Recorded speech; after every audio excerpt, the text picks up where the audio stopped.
네, 12월도 어느새 중반을 지나고 있습니다. 이번 주에는 우리나라 가계 살림살이와 올해 마지막 고용 동향 등이 발표됐는데요. 코로나19로 경제가 어려워지고 부동산 대출 등이 늘어나면서 돈과 투자에 대한 시각도 달라지고 있습니다. 돈과 투자에 대한 특별한 시각을 전해주시는 분이죠. 메리트 자산운용의 존니 대표 모셨습니다. 안녕하세요. 네, 안녕하세요. 네, 굉장히 바쁘시고 또 굉장히 유명해지셨는데 또 시간 내주셔서 감사합니다. 아유, 초대해 주셔서 감사합니다. 예. 이번 주에 이제 경제 지표가 많이 이제 발표가 됐습니다. 지금의 한국 경제를 좀 간단하게 진단해 주신다면요. 한국 경제가 당연히 코로나 때문에 다 어렵죠. 예. 특히 이제 서민들이 더 어렵을 수밖에 없고요. 근데 다른 OECD 국가 중에서는 그래도 한국이 제일 선방하는 그거죠. 예. 그래서 한국 경제에 대해서 그렇게 비관적일 필요는 없다 이렇게 생각합니다. 네. 올해 이제 부동산 가격이 특히 이제 급증하면서 양극화 문제도 좀 많이 제기가 되고 있고요. 또 상대적인 박탈감을 느끼는 분들도 굉장히 많이 있습니다. 우리나라 가계 자산 대부분이 이제 부동산에 좀 들어있기도 한데 좀 이 투자자 입장에서 좀 우려되는 부분이 좀 그럼요. 그러니까 부동산은 전체 자산에서 한국의 지금 가장 심각한 문제가 그 자기 자산의 70% 80%가 부동산에 있다는 거는 사실 굉장히 위험한 거예요. 예. 왜냐하면 주식과 다르게 만약에 그 사이클이 있다 그러면 부동산의 사이클은 굉장히 길어요. 예. 그래서 다른 나라에 비해서 훨씬 더 취약하다 이렇게 생각할 수가 있고요. 그러니까 부동산에 대해서 무조건 부동산은 갖고 있어야 된다는 그런 강박관념에서 이제 벗어날 때가 됐어요. 예. 부동산 사면은 일주일 있다 팔지 않잖아요. 네. 그러다 보니까 5년 갖고 있게 되고 10년 갖고 있게 되니까 부동산이 오르더라. 근데 주식을 똑같은 생각으로 오랫동안 갖고 있었으면 주식이 훨씬 더 많이 올랐죠. 최근에 좀 논란이 됐던 부분이 지금은 이제 집을 사느니 월세를 사는 게 낫다 이런 말씀도 하셨어요. 좀 설명 네네, 부탁드리겠습니다. 내가 집을 사는 게 좋으냐 아니면 이걸 월세를 살고 그 돈으로 다른 데 투자하는 게 좋으냐. 예. 예를 들어 내가 20억이라는 돈이 있어요, 현금이. 그럼 그 돈을 가지고 20억짜리 부동산을 사는 사람이 있고 그거를 부동산을 안 사고 내가 그 월세를 살고요. 살면서? 나머지를 투자를 하는 게 훨씬 더 유리하죠, 장기적으로 보면. 이제 수학적으로 계산하면 이제 그게 맞긴 한데 이 집이 이제 없으면 좀 불안해하거나 그런 심리적인 부분도 사실 있는 것 같아요. 잘못된 금융 지식이 너무 많은 거죠. 그러니까 똑같은 이 똑같은 돈을 가지고 어떻게 극대화 시키는 거에 대해서 그동안 잘 아무도 안 가르쳐 줬고 예. 또 그렇게 뭐라 그럴까요? 그런데 지식이 많이 부족한 거죠. 후기가 이제 투자에 눈을 떠야 한다는 그런 말씀이신데 금융 공부를 어떻게 하고 투자를 어떻게 하는 게 좀 건전한 투자고 옳은 투자일까요? 그러니까 뭐 사실은 그 실제로 모르는 사람은 없죠. 장기 투자해야 된다. 다 들어보셨을 거예요. 그다음에 펀더멘털을 보고 투자해라. 그 회사의 가치를 보고 투자해라. 다 아는 얘기들인데 그 액션을 옮기지 못하죠. 예를 들어서 어떤 주식을 살 때 저는 그 주식을 살 때 막 흥분이 되거든요. 너무너무 이 회사는 좋은 회사다. 예. 내가 우리 아이들한테도 사주고 싶고 나도 갖고 싶고 그래서 오랫동안 투자하면 이 회사의 시가총액이 지금은 예를 들어서 1조인데 나중에 100조가 될 수 있는 그런 찬스가 있는 회사다. 단기적으로 사고 파는 거를 주식 투자라고 착각하는 거죠. 예. 그거는 절대 성공을 못하죠. 그 어떤 금융 어떤 지식 또 금융 공부를 뭐 이제 학교에서 가르쳐야 된다. 그래서 이제 청와대 국민청원도 하신 걸로 제가 알고 있거든요. 네네네네. 그럼 필요성에 대해서 좀 말씀해 주십시오. 그게 굉장히 중요하죠. 유태인들은 13살부터 하잖아요. 뭐 워런 버핏 11살부터 했다고 그러잖아요. 우리 한국도 그렇게 해야 된다.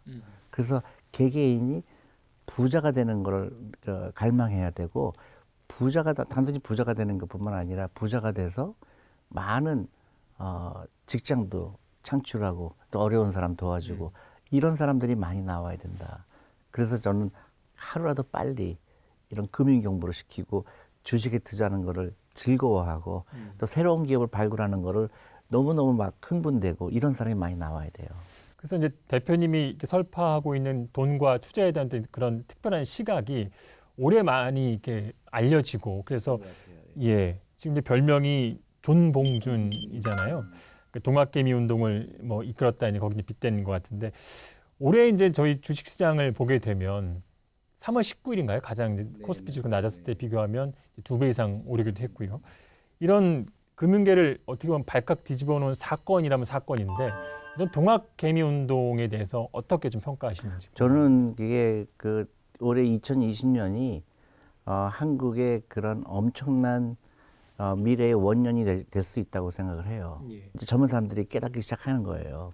아, 내가 회사를 소유하는 거구나. 주식을 투자했다는 얘기는. 그러니까 내가 그동안 아무 생각 없이 낭비했던 돈, 나는 미래가 없다고 미리 자포자기했던 거, 아, 내가 미래가 있구나.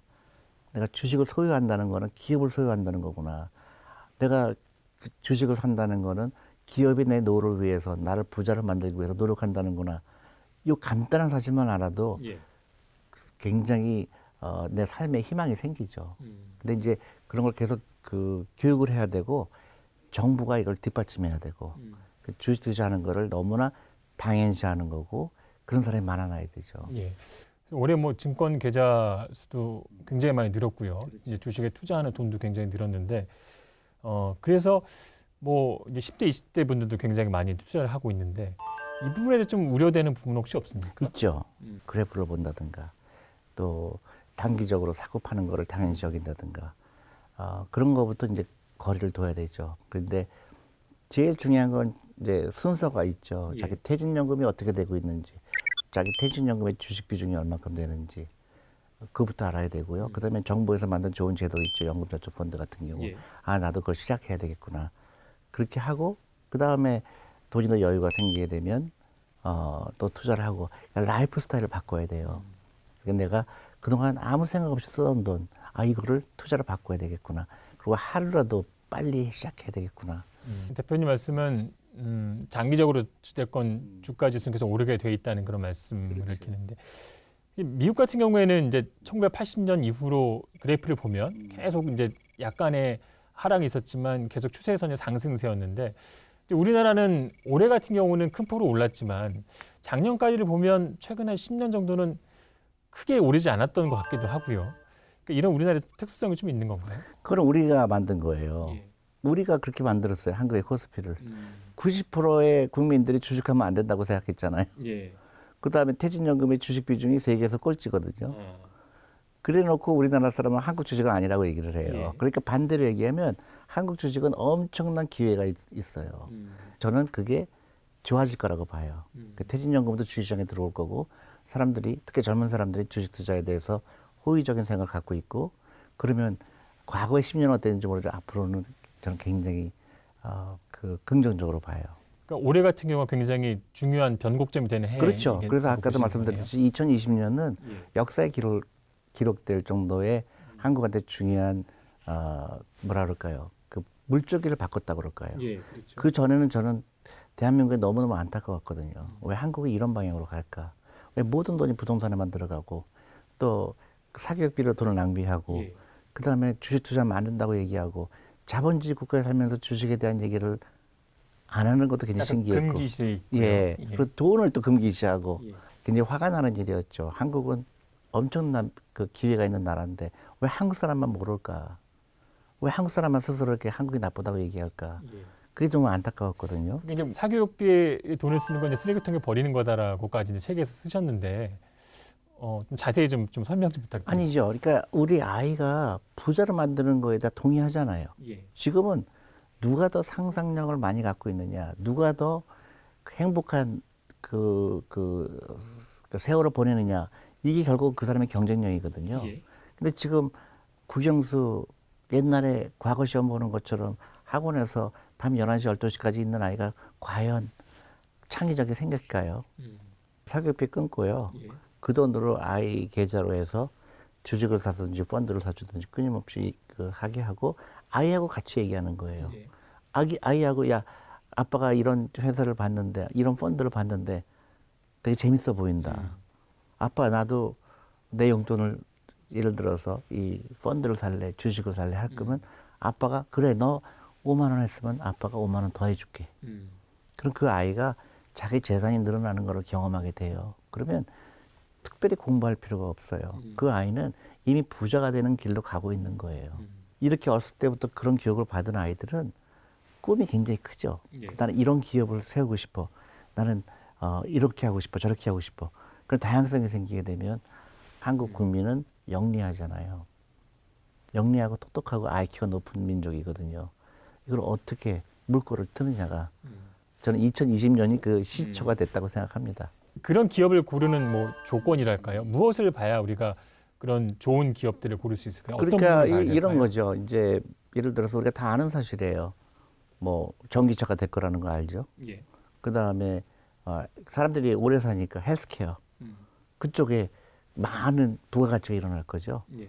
그런 기업들을 많이 찾아봐야 되고 그런 걸 잘 시간이 없다든가 그러면 헬스케어에 집중하는 펀드를 고른다든가 예. 이제 4차 산업 ETF도 좋은 방법이고요. 지나간 거 과거 10년 동안 주식 올라간 것들 잘 생각해 보세요.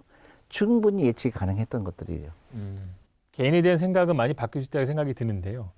외부적으로 어떤 이런 올바른 투자 문화를 만들기 위해서 외부적인 제도적인 조건도 좋고요. 어떤 환경이 좀 만들어져야 될까요? 그 장기 투자하는 사람한테는 세금을 깎아주고 예.